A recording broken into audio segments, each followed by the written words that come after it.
My son's wife left me alone at the airport as a joke, and I spent the night on those cold metal chairs wondering how I had become someone's entertainment. I am 73 years old. I raised Benjamin with gentle hands and patient words after his father died. I welcomed Scarlett into our family, like the daughter I never had. I trusted her with my heart the way you trust family. But Scarlett saw something else in me, something disposable, something to be discarded for her amusement. She kissed my cheek before she left me there. I can still feel the coldness of that kiss, the way betrayal tastes like metal in your mouth when you finally understand what you mean to someone. My name is Eleanor Poppins. I have lived in this same apartment for 12 years now. Before that, I lived in the house where Benjamin grew up. The house where Harold and I painted nursery walls yellow because we wanted to be surprised. I was 22 when Harold died. Benjamin was only 3. Too young to understand why Daddy stopped coming home. Too young to understand why Mommy cried in the laundry room where no one could see. I worked 2 jobs to keep us in that house. Days at the elementary school cafeteria. Nights cleaning offices downtown. Benjamin would do his homework at the kitchen table while I made dinner.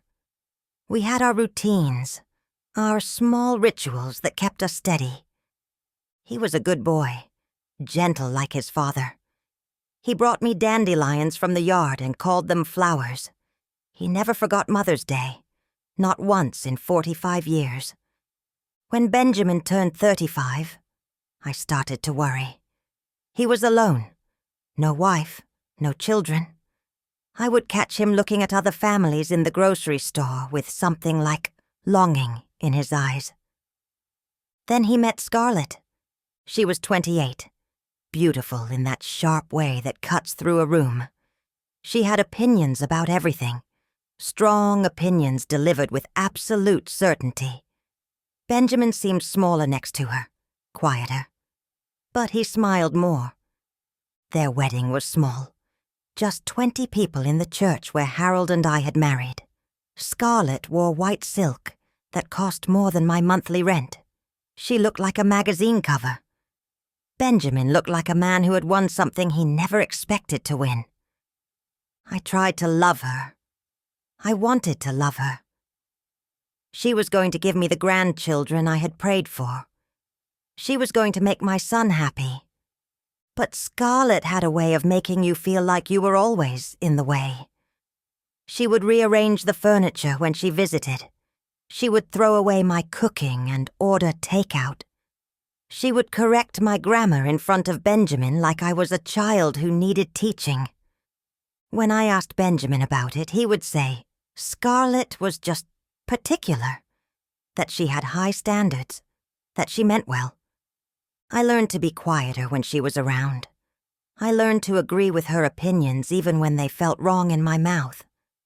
I learned to be grateful for the small moments when she would smile at me, like I had done something right. 2 years into their marriage, I started having chest pains. Nothing serious, just stress, the doctor said. But Benjamin worried. He started calling every day.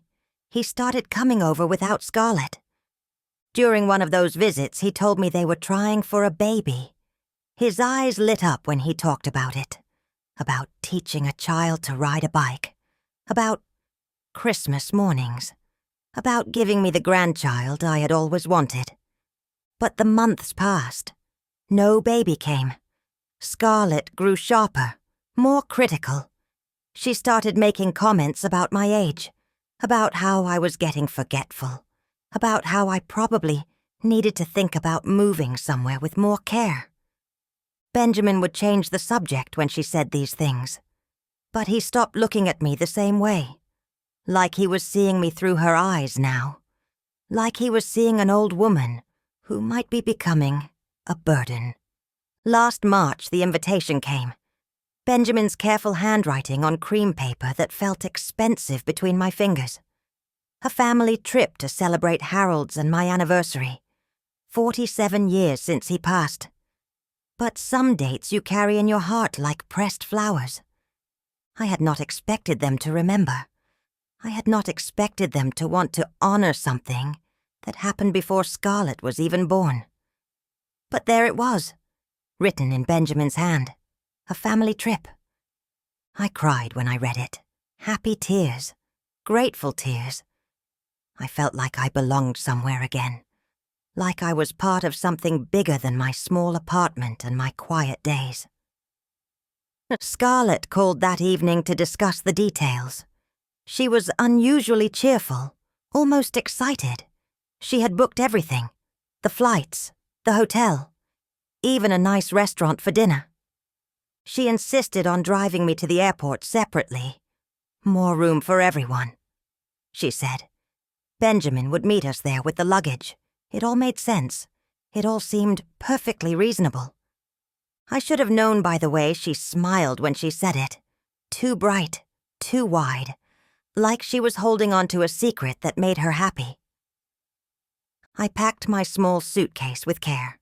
My good blue cardigan, the one Harold always said brought out my eyes, my pearl earrings, the ones Benjamin gave me for my 60th birthday. I wanted to look nice for our family trip. I wanted to be someone they could be proud of. The morning of the flight, Scarlett arrived early. She was wearing sunglasses even though it was cloudy. She seemed nervous, excited. She kept checking her phone and laughing at messages I could not see. The drive to the airport was strange. She kept asking me questions about Harold, about how we met, about what our marriage was like. Personal questions she had never asked before. I answered them gladly. I thought she was finally trying to understand our family history. When we arrived at the terminal, she helped me with my suitcase. She walked me to the coffee shop near our gate. She bought me a latte and a muffin. She was being kinder than she had been in months. Then she checked her phone again. She frowned. She said she had forgotten her passport. She would have to go back home to get it. She would be right back. 20 minutes, maybe 30. She kissed my cheek before she left. A cold kiss that felt like goodbye. I waited by the coffee shop. I watched families saying goodbye. I watched businessmen hurrying to their gates. I watched young couples taking pictures. I thought about how lucky I was to finally belong somewhere again. 20 minutes passed, then 30, then an hour. I started to worry. 2 hours passed. The coffee shop started to empty. The barista kept glancing at me sitting alone with my small suitcase. I could see the question in her eyes. The same question that was growing louder in my chest. Where was Scarlett? I called her phone. It went straight to voicemail. Her voice sounded cheerful and distant through the recording, like she was speaking from another world. A world where she had not left me sitting in an airport coffee shop with a boarding pass for a flight that would leave in 3 hours. I tried Benjamin's number. No answer. I tried again. Still nothing. The afternoon crowd began to thin. Families moved through the terminal like water flowing around a stone. I was the stone, sitting still while everything else moved forward. Time moved forward. Life moved forward. I was not moving anywhere. A security guard walked past my table. He was young, maybe Benjamin's age. He looked at me with the same expression Benjamin used to have when he was worried about something. Kind eyes, concerned eyes. He did not stop, but he looked back twice. I called Benjamin again. This time he answered on the 4th ring. His voice sounded muffled, like he was speaking through a pillow. "Benjamin," I said. "Where are you? Where is Scarlett?" There was a pause, a long pause filled with the sound of my heart breaking, in slow motion. "Oh," he said. "Just that. Oh." In the background I heard something that turned my blood to ice water. Laughter. Sharp, bright laughter that I recognized immediately. Scarlett's laughter. She was laughing. "Benjamin," I said again. My voice was smaller now, scared. "I am at the airport. Scarlett said she was coming back. She said she forgot her passport." Another pause, longer this time. The laughter got quieter but did not stop completely. "Mama," he said. His voice cracked on the word. "She said it was just a joke. She said you would understand.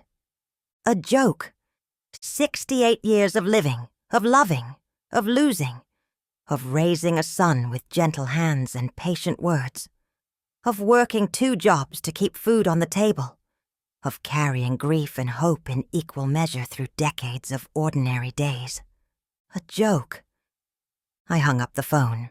My hands were shaking. The coffee shop was quieter now. The barista was cleaning tables, wiping down surfaces, making everything clean and ready for tomorrow. I sat in the middle of all that cleaning and felt dirty, used, disposable. The boarding pass in my purse felt heavy, heavier than paper should feel. It was not just a ticket anymore.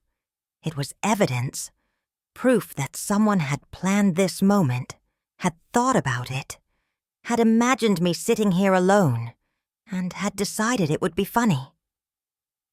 The security guard walked past again. This time he stopped at my table. "Ma'am," he said, "are you all right?" I looked up at him. This stranger with kind eyes, this person who owed me nothing but, was offering something anyway. "I have been abandoned," I said. The words felt strange in my mouth, like speaking a language I had never learned. He sat down across from me. He was wearing a wedding ring, a simple gold band that caught the fluorescent lights. "Tell me what happened," he said. So I did. I told him about the invitation, about Scarlett's unusual kindness, about the forgotten passport, about the phone call, about the laughter in the background. He listened without interrupting, without judging, without trying to fix anything. When I finished, he was quiet for a long moment. "I am sorry," he said. "That is not a joke. That is cruelty." The word hung in the air between us. Cruelty. I had been calling it a joke because that was what Benjamin had called it. But this stranger had given it its real name. Cruelty. The terminal was getting emptier. The afternoon was becoming evening. The light outside the tall windows was changing from white to gold to something deeper. My flight had left 2 hours ago. Without me. The seat I was supposed to occupy was empty. The meal I was supposed to eat was still in the galley. The family trip I was supposed to be part of was happening somewhere else. Without me, I was supposed to be celebrating my anniversary with Harold. Instead, I was sitting in an airport coffee shop, learning what it felt like to be someone's entertainment. The security guard, whose name I did not know, brought me a bottle of water. He also brought me a small package of crackers from the vending machine. "You should eat something," he said. "You have been here a long time." I had been there 6 hours. 6 hours of waiting, 6 hours of hoping, 6 hours of slowly understanding that no one was coming back for me. The coffee shop closed at 8. The barista apologized as she locked up. She looked genuinely sorry, like she was abandoning me too. But she was not. She was just doing her job. She was just going home to whatever life waited for her, outside this place. I moved to the seating area near the gate, hard plastic chairs connected in rows. The kind of chairs that were not meant for sleeping, not meant for spending the night. But I was going to spend the night. I had no choice. I had no way home, no money for a hotel, no one to call who would come get me. The terminal grew quieter as the evening flights departed. The shops closed their metal gates. The restaurants turned off their lights. The cleaning crews came out with their carts and their mops. I sat in those hard chairs and watched the airport transform from a place of movement into a place of waiting. A place where people like me sat with their small suitcases and their boarding passes for flights that had already left. I was not the only one. There were others. A businessman whose connecting flight had been cancelled. A young mother whose baby was too sick to fly. A couple whose elderly father had died, and they were trying to get home for the funeral. We were the forgotten ones, the left behind, the jokes that had gone too far. But we were also something else. We were survivors. We were people who had learned that sometimes the ground falls out from under you, and you have to figure out how to stand anyway. I pulled my blue cardigan tighter around my shoulders. Harold's favorite cardigan, the one I had packed for a family trip that was never meant to include me. The joke was on me, but I was still here, still breathing, still capable of kindness and dignity, even when others were not. The cleaning crew worked around us with quiet efficiency. They did not make us feel like we were in the way. They offered us tissues and fresh coffee from their thermoses. They treated us like human beings who mattered, unlike some people I knew. At 10 o'clock, a young woman sat down 2 seats away from me. She had dark hair pulled back in a messy bun and wore a backpack covered in patches from different countries. She looked like she had been traveling for days. She glanced at my suitcase, then at my boarding pass crumpled in my lap, then at my face. "Missed your flight?" she asked. I nodded. I did not trust my voice yet. The words felt too big for my throat. She pulled out her phone charger and handed it to me without being asked. My phone had died an hour earlier. I had been sitting in the dark, electronically speaking. "My grandmother would haunt me if I didn't," she said. Her name was Luna. She was 24 years old and had been traveling through Europe for 3 months. She was supposed to fly to Denver to start a new job. Her flight had been delayed until morning. We sat together in the quiet terminal. She did not ask me why I was really there. She did not try to solve my problems. She just sat with me. Sometimes that is the greatest gift you can give someone. Your presence, your willingness to be uncomfortable alongside them. Luna shared her trail mix. She showed me pictures from her trip.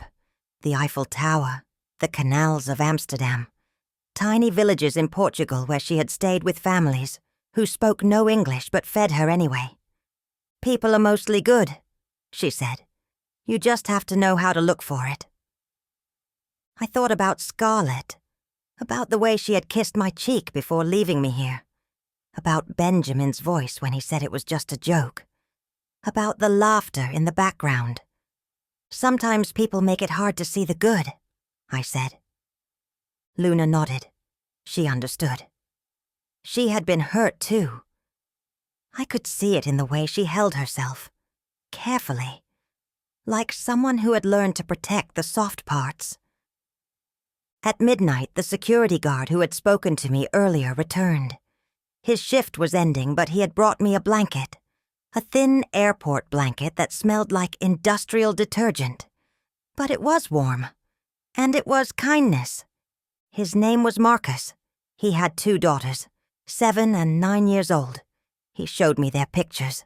They were gap-toothed and grinning. They looked like trouble, the good kind of trouble. "If someone did this to my mother," he said quietly, "I would not be able to forgive them." I thought about forgiveness, about how it was supposed to be this noble thing, this gift you give to people who have hurt you. But sitting in that airport, wrapped in a stranger's blanket, I realized that some things are too cruel to forgive. Some betrayals cut too deep. And maybe that was okay. Maybe forgiveness was not always the answer. Maybe sometimes the answer was just moving forward, just surviving, just refusing to let cruelty win. The janitor found us around 2 in the morning. His name was Roberto. He was about my age, maybe a little younger. He had kind eyes and calloused hands, and He spoke English with an accent that made every word sound like music. He brought me a sandwich from the employee break room. Turkey and cheese on white bread, nothing special. But it was the most beautiful sandwich I had ever seen, because it came from someone who saw me as a person worth feeding.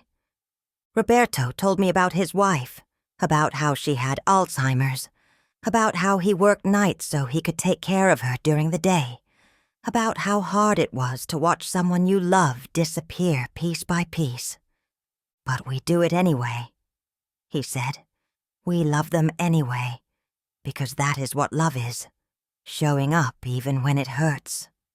I thought about Benjamin, about all the times I had shown up for him, all the times I had put his needs before mine, all the times I had made myself smaller so he could be bigger.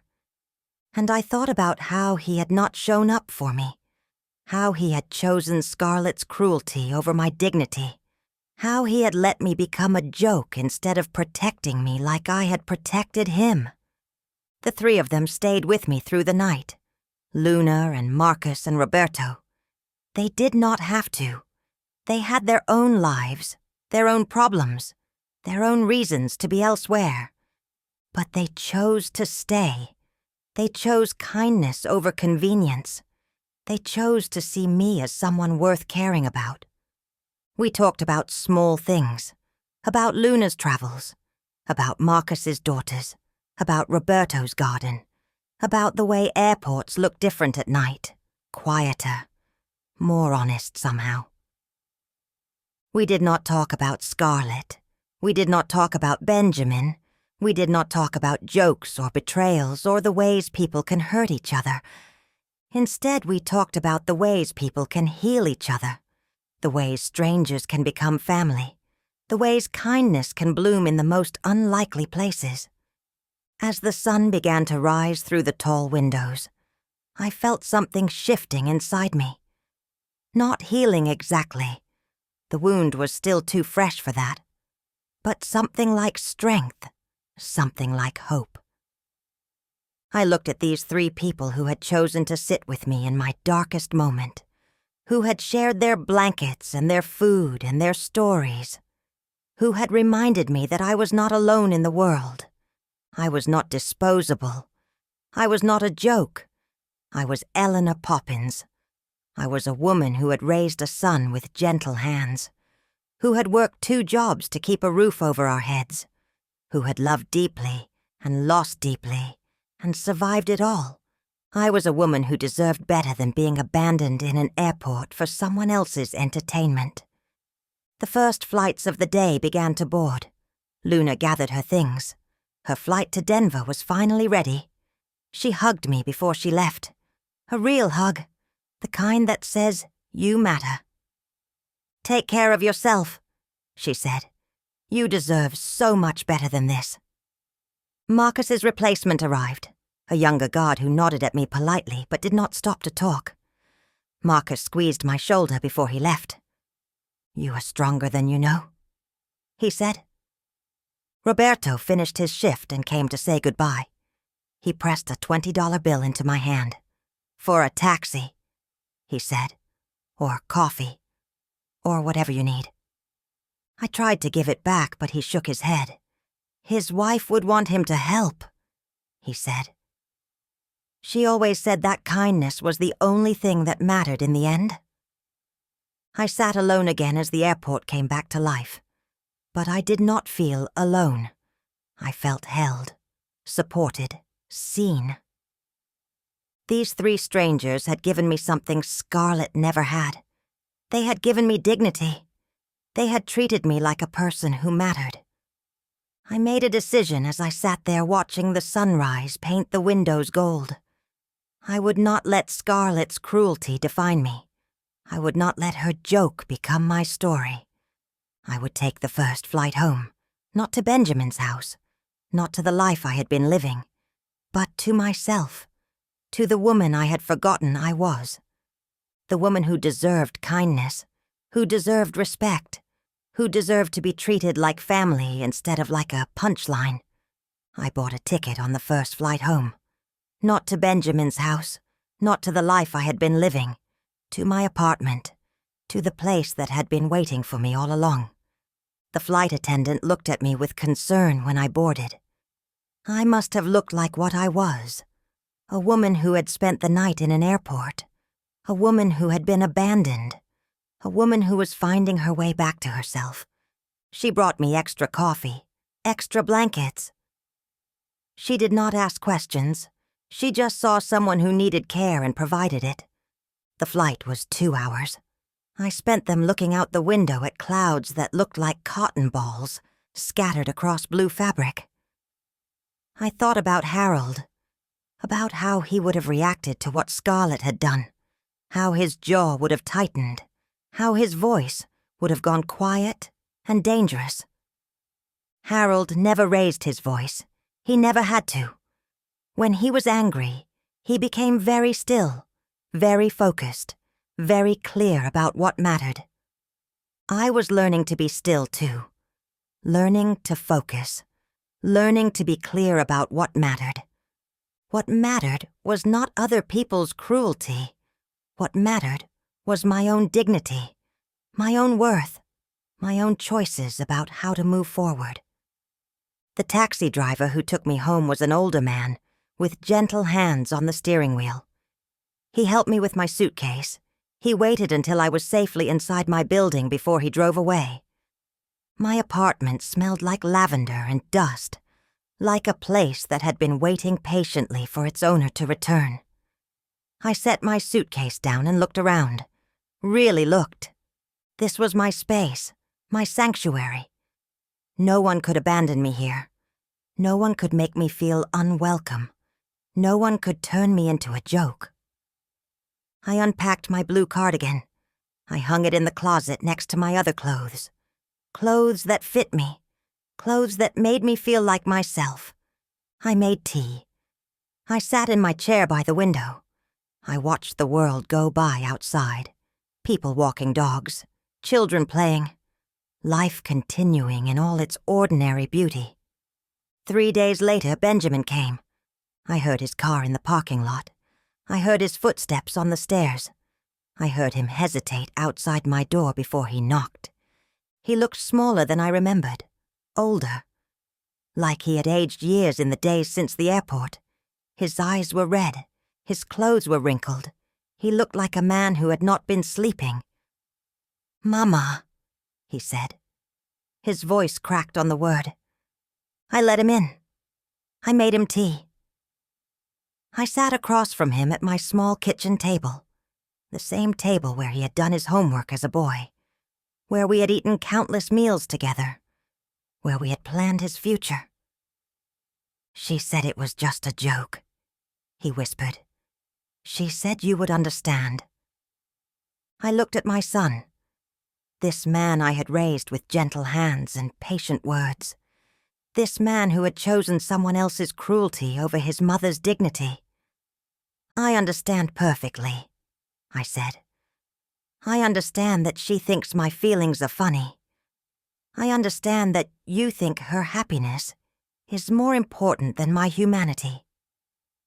He started to cry, grown man tears that came from somewhere deep and broken. I had seen him cry before, when his father died, when he fell off his bike, when his first girlfriend broke his heart. But I had never seen him cry with shame, with the weight of knowing he had hurt someone who loved him. "I am sorry," he said. "I am so sorry." "I know you are," I said. "But sorry does not fix this. Sorry does not take away the night I spent in that airport. Sorry does not make me forget the sound of her laughter in the background when I called you." We sat in silence, the silence of two people who had loved each other for 45 years and were trying to figure out if that love was enough to bridge the gap that had opened between them. "I still love you," I said finally. "I will always love you. But I cannot pretend that what happened was acceptable. I cannot make myself smaller to make you more comfortable." He nodded. He understood. Maybe for the first time he really understood. "What do you want me to do?" he asked. "I want you to choose," I said. "I want you to decide what kind of man you want to be. The kind who protects the people he loves, or the kind who sacrifices them for an easier life." He left without making promises, without trying to fix things with words. He just hugged me. A real hug. The kind that says, "I see you. I know I hurt you. I am going to try to do better." I did not know if he would. I did not know if he could. But I knew I would be fine either way, because I had learned something in that airport, something the three strangers had taught me. I had learned that I was not dependent on other people's kindness for my worth. I had learned that I could create my own family, my own home, my own peace.